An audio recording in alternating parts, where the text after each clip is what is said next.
Now, one other impact of the Republican-controlled Congress is the fate of the federal minimum wage and its potential increase. 20 states and Washington, D.C. have raised their minimum wage starting this year.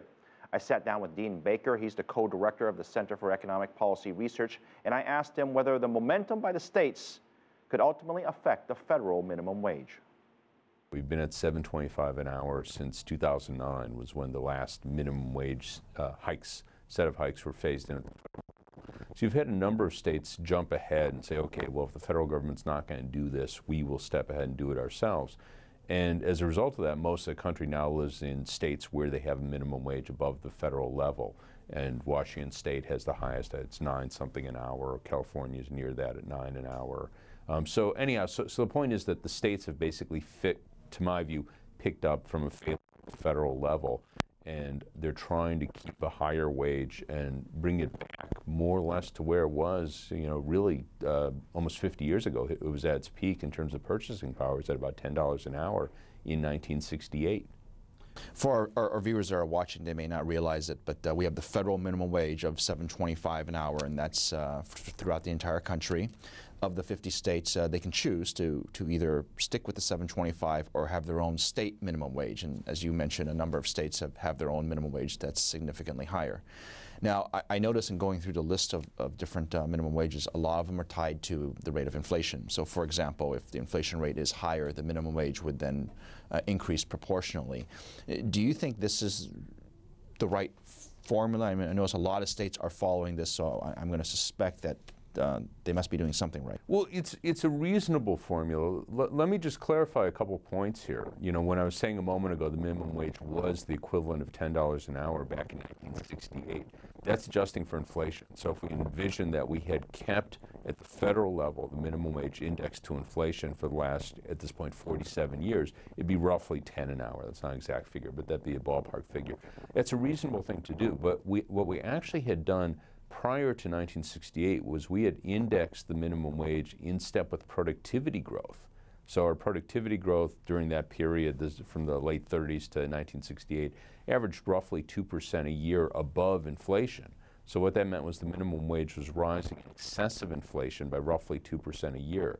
If you had kept that policy in place, the minimum wage today would be around $17 an hour. I'm not saying that we could go around and do that tomorrow or anything, but I just put that out as a benchmark that we actually had previously raised the minimum wage in excess of inflation. We haven't even kept pace with inflation over the last 45 years. Some states don't even have a minimum wage, aside from the federal minimum wage. Let me ask you a question that some might be asking. Why do we need a minimum wage? Well, the logic is that you want to ensure that people who put in, say 40 hours a week, put in a full work week, have something resembling a decent standard of living. And that was the logic. We first had the federal minimum wage put in place in 1938, so that was the logic at the time. And that's been the logic since then. And there seems to be a lot of political support really across both political parties, because you find, more Democrats support raising minimum wage in general than Republicans. But even when Republicans are polled, most Republicans feel that we should have higher minimum wages, again, with this idea. These are people who are working, in general, people respect those who work and want to see that they have a decent standard of living. When we raise the minimum wage for the bottom rung of the workers, so to speak, what happens to those workers who are marginally above that? Does that mean that they should also get a raise in wages as well? I mean, I'm just thinking logically that's something that they would be asking for. Yeah, there's been a fair bit of research on that. This is referred to as a spillover effect. So if you raise the minimum wage, say from $7.25, the federal minimum wage, to $9 an hour, obviously everyone who's in that band goes to at least $9 an hour. But then you had people who had been working at, say, $9.25, $9.50. That was a fair gap between them and the bottom end worker. The employers usually want to maintain some gap. You have someone who's been on your payroll for a few years, developed some seniority, some skills, you'll likely raise their pay to 10 or 10.50. So you're likely to see a bump up in pay among people who are earning above the new minimum. Finally, your predictions over the next couple of years, that the trend, this is a very big topic, including income inequality. Does this help resolve that greater issue?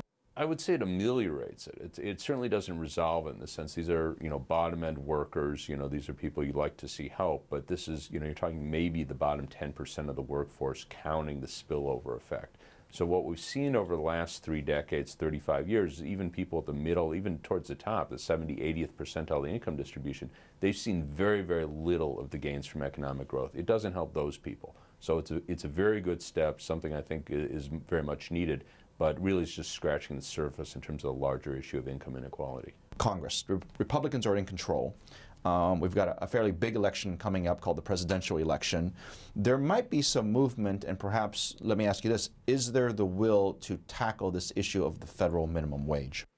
I think it's very likely that Republicans in Congress will propose something. President Obama has put 10-10 on the table. He might put something higher in his next State of the Union address. But in any case, I could well imagine the Republicans proposing a number likely less than what President Obama is asking for. The simple reason that this is a measure that's popular across the political spectrum. So they're looking at the same polls as everyone else. They show, Democrats, independents, even a majority of Republicans tend to favor a higher minimum wage. And the logic is people respect people who work, and they want to see that they have a decent standard of living. So I could well imagine that we would see some action on that before 2016.